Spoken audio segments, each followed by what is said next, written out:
ഈ ഭരണഘടനയ്ക്ക് ആർക്കെങ്കിലും അവകാശപ്പെടാൻ കഴിയുമെങ്കിൽ ഇന്ത്യൻ നാഷണൽ കോൺഗ്രസിനും ഡോക്ടർ അംബേദ്കർക്കും മാത്രമാണ്. മുഖ്യമന്ത്രി പിണറായി വിജയ, അങ്ങയുടെ പാർട്ടിക്ക് ഇന്ത്യയുടെ ഈ പാവനമായ ഭരണഘടന ഉണ്ടാക്കിയതിൽ യാതൊരു പങ്കുമില്ല, ഒരു പങ്കുമില്ല.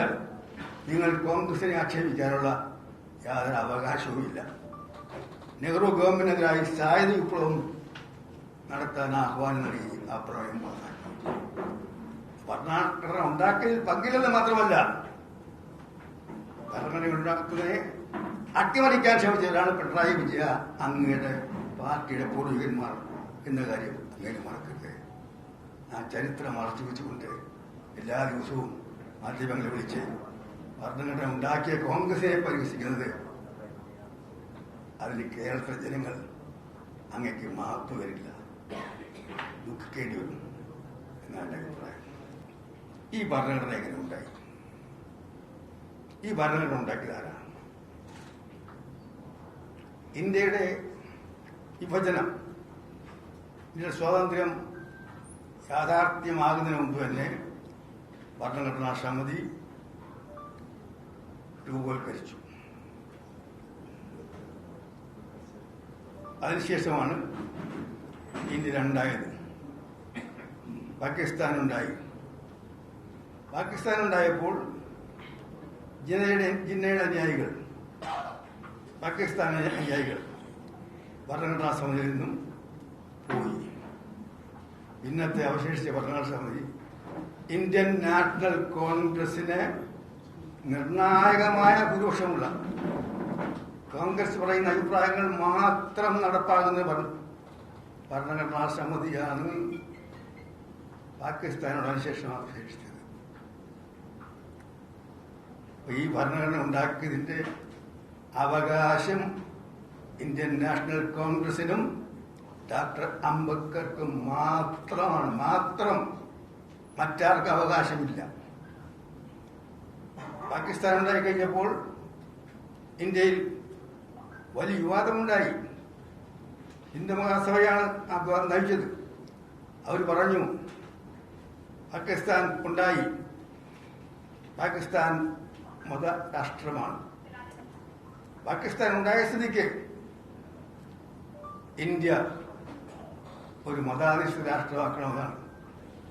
അന്ന് ഭരണഘടനാ സമിതിക്കകത്തും പുറത്തും ഹിന്ദു മഹാസഭയിൽ അവരെ പിന്നാങ്ങുന്നവരും വാദിച്ചത്.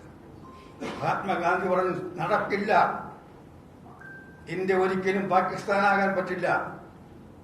ഇന്ത്യ മതത്തിന്റെ അടിസ്ഥാന രാഷ്ട്രമാകാൻ പറ്റില്ല. ഇന്ത്യക്കാരുടെ എല്ലാം അവകാശപ്പെട്ട രാജ്യമാണ് ഇന്ത്യ. മതമല്ല മാനദണ്ഡം. ഇന്ത്യയിൽ ജീവിക്കുന്ന എല്ലാ പൗരന്മാർക്കും മതമേതായാലും ജാതി ഏതായാലും പ്രദേശമേതായാലും അവർക്കെല്ലാം തുല്യത വേണം, തുല്യാവകാശം വേണം. അത് ഗാന്ധിയുടെ നിലപാടായിരുന്നു. ആ ഗാന്ധിയുടെ നിലപാടാണ് നെഹ്റു ഉയർത്തിപ്പിടിക്കാൻ ശ്രമിച്ചത്. അതിനെ ഡോക്ടർ അംബേദ്കറും പിന്താങ്ങി. അങ്ങനെയാണ് പാകിസ്ഥാനുണ്ടായ സാഹചര്യത്തിൽ ഹിന്ദുസ്ഥാൻ ഉണ്ടാക്കാനുള്ള ശ്രമത്തെ ഭരണഘടനാ സമിതി നിരാകരിച്ചത്. നെഹ്റു ഗവൺമെന്റിൽ ലാഭനിഷ്ഠായിരുന്ന ഡോക്ടർ അംബേദ്കറെ ഭരണഘടനാ സമിതിയുടെ ഡ്രാഫ്റ്റിംഗ് കമ്മിറ്റി ചെയർമാനാക്കി. ആ സമിതിയുടെ ആദ്യ യോഗത്തിൽ ആമുഖമായിട്ട് പ്രമേയം അവതരിപ്പിച്ച പണ്ഡിറ്റ് ജവഹർലാൽ നെഹ്റുവാണ്. ആ പ്രമേയത്തിന് സത്തയാണ് ഭരണഘടനയുടെ ആത്മാവെന്ന് പറയുന്ന പ്രിയാമ്പിൾ, ആമുഖം നെഹ്റുവിന്റെ ആശയങ്ങളാണ്. മതേതരത്വവും എല്ലാവർക്കും തുല്യതയും സമത്വവും സാഹോദര്യവും എല്ലാം ഉറപ്പുവരുത്ത ഭരണഘടനയുടെ ആമുഖം, അതിന്റെ സത്ത നെഹ്റുവിന്റെ ഭരണഘടനാ സമിതിയിലെ ആമുഖം പ്രസംഗമാണ്. അതിനുശേഷം ചർച്ചകൾ നടന്നു, വർഷങ്ങൾ നീണ്ട ചർച്ച നടന്നു. അങ്ങനെയാണ് ഭരണഘടന ഉണ്ടായത്. ചർച്ചകൾക്ക് ഒരു ഘട്ടത്തിൽ മൗലികാവകാശങ്ങൾ ചർച്ച വന്നു. മൗലികാവകാശങ്ങൾ ഒരുപാട്, എല്ലാവർക്കും തുല്യത, തുല്യനീതി, സമത്വം, നീതി ഇതെല്ലാം വാഗ്ദാനം ചെയ്യുന്ന കാര്യങ്ങൾ പാസാക്കി. അക്കൂട്ടത്തിൽ ഭാഷാന്യൂനപക്ഷങ്ങൾക്കും മതന്യൂനപക്ഷങ്ങൾക്കും പ്രത്യേക സംരക്ഷണം നൽകുന്ന വകുപ്പുകൾ കൂടി എഴുതി ചേർത്തു. അതിനെ നഖശികാന്തമെടുത്ത് പറഞ്ഞാണ് നമ്മൾ എപ്പോഴും എന്തിനെ ഇത് ഉണ്ടായി കഴിഞ്ഞപ്പോൾ, വെട്ടിമുറിച്ചിട്ട് കഴിഞ്ഞപ്പോൾ, പാകിസ്ഥാൻ ഉണ്ടായി കഴിഞ്ഞു, പിന്നെ എന്തിനേയും മതന്യൂനപക്ഷങ്ങൾക്ക് പ്രത്യേക സംരക്ഷണം? നെഹ്റു പറഞ്ഞു, കോൺഗ്രസ് പറഞ്ഞു, പറ്റില്ല. വിഭജനമുണ്ടായ സാഹചര്യത്തിൽ ഇന്ത്യയിൽ ജീവിക്കുന്ന മതന്യൂനപക്ഷങ്ങൾക്ക്, ഭാഷാന്യൂനപക്ഷങ്ങൾക്ക് പ്രത്യേക സംരക്ഷണം വേണം. അങ്ങനെയാണ് നമ്മുടെ മൗലികാവകാശങ്ങളുടെ പട്ടികയിൽ മതന്യൂനപക്ഷങ്ങൾക്കും ഭാഷാന്യൂനപക്ഷങ്ങൾക്കും പ്രത്യേക സംരക്ഷണം നൽകുന്ന വകുപ്പ് ചേർത്തത്. അപ്പോൾ ലോകത്തിന് മാതൃകയായിട്ടുള്ള ഇന്ത്യൻ ഭരണഘടനയിലെ അടിസ്ഥാന തത്വങ്ങളടങ്ങുന്ന, ബേസിക് സ്ട്രക്ചർ അടങ്ങുന്ന എല്ലാ ആർട്ടിക്കിളും എഴുതിയത് ഇന്ത്യൻ നാഷണൽ കോൺഗ്രസിൽ നിർണായക ഭൂരിപക്ഷമുള്ള ഭരണഘടനാ സമിതി. അതുകൊണ്ടാണ് ഞാൻ പറഞ്ഞത്, ഈ ഭരണഘടനയ്ക്ക് ആർക്കെങ്കിലും അവകാശപ്പെടാൻ കഴിയുമെങ്കിൽ ഇന്ത്യൻ നാഷണൽ കോൺഗ്രസിനും ഡോക്ടർ അംബേദ്കർക്കും മാത്രമാണ്. മുഖ്യമന്ത്രി പിണറായി വിജയ അങ്ങയുടെ പാർട്ടിക്ക് ഇന്ത്യയുടെ ഈ പാവനമായ ഭരണഘടന ഉണ്ടാക്കിയതിൽ യാതൊരു പങ്കുമില്ല, ഒരു പങ്കുമില്ല. നിങ്ങൾ കോൺഗ്രസിനെ ആക്ഷേപിക്കാനുള്ള യാതൊരു അവകാശവുമില്ല. ചരിത്രത്തിന്റെ മറ്റൊരു ഭാഗം കൂടി നമ്മൾ ആഗ്രഹിക്കുകയാണ്. ഭരണഘടനാ സമിതി ഉണ്ടാക്കിയപ്പോൾ എന്തായിരുന്നു മുഖ്യമന്ത്രി പിണറായി വിജയന്റെ പാർട്ടിയുടെ നിലപാട്? 1947 ഇന്ത്യ സ്വതന്ത്രയായി. അപ്പോഴും ഭരണഘടനാ നിർമ്മാണ സമിതിയുടെ യോഗം നടന്നുകൊണ്ടിരിക്കുകയാണ്. ഒരു ഭാഗത്ത് പാകിസ്ഥാന്റെ ആക്രമണം കാശ്മീരിൽ ഒരു ഭാഗം പിടിച്ചെടുത്തു. മറുഭാഗത്ത് ഹൈദരാബാദിൽ നൈസാം സ്വതന്ത്ര ഹൈദരാബാദിന് വേണ്ടി റസാഖർമാർ എന്ന് പറയുന്ന ഭീകര സംഘടന സഹായത്തോടുകൂടി രാജ്യമാകെ പട്ടിണി, വിഭജനം ഉണ്ടാക്കിയിട്ടുള്ള കോടിക്കണക്കിന് ജനങ്ങളുടെ പ്രയാസങ്ങൾ.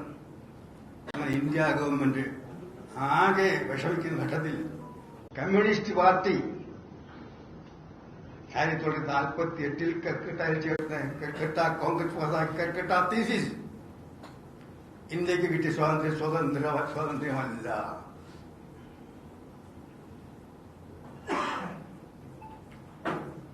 ഇത് സ്വാതന്ത്ര്യമല്ല. ഭരണഘടനാ നിർമ്മാണ സമിതി അവസാനമായി കൂടിക്കൊണ്ടിരിക്കുകയാണ്. കമ്മ്യൂണിസ്റ്റ് പാർട്ടി കൽക്കട്ട തീസിസ് പാസാക്കി നെഹ്റു ഗവൺമെന്റിനെതിരായി സായുധ വിപ്ലവം നടത്താൻ ആഹ്വാനം നൽകി ആ പ്രമേയം പാസാക്കി. ഭരണഘടന ഉണ്ടാക്കിയതിൽ പങ്കില്ലെന്ന് മാത്രമല്ല, ഭരണഘടന ഉണ്ടാക്കുന്നതിനെ അട്ടിമറിക്കാൻ ശ്രമിച്ചവരാണ് പിണറായി വിജയ അങ്ങയുടെ പാർട്ടിയുടെ പൂർവികന്മാർ എന്ന കാര്യം അങ്ങനെ മറക്കരുത്. ആ ചരിത്രം മറച്ചു വെച്ചുകൊണ്ട് എല്ലാ ദിവസവും മാധ്യമങ്ങളെ വിളിച്ച് ഭരണഘടന ഉണ്ടാക്കിയ കോൺഗ്രസിനെ പരിഹസിക്കുന്നത് അതിൽ കേരളത്തിലെ ജനങ്ങൾ അങ്ങയ്ക്ക് മാപ്പ് വരില്ല, ദുഃഖിക്കേണ്ടി വരും എന്നാണ് എൻ്റെ അഭിപ്രായം. കമ്മ്യൂണിസ്റ്റ് പാർട്ടി പിന്നീട് തിരുത്തി, കൽക്കട്ടാധീസ് തിരുത്തി, തെറ്റിപ്പറ്റി പറഞ്ഞു. അതാണ് ചരിത്രം. ഭരണഘടന ഉണ്ടാക്കിയതിൽ കോൺഗ്രസ് മാത്രം പങ്ക്, ഡോക്ടർ അംബേദ്കർ പങ്ക്, ഉണ്ടാക്കിയതിൽ കമ്മ്യൂണിസ്റ്റ് മാർക്സിസ്റ്റ് പാർട്ടിക്ക് യാതൊരു പങ്കുവരുന്ന മാത്രമല്ല,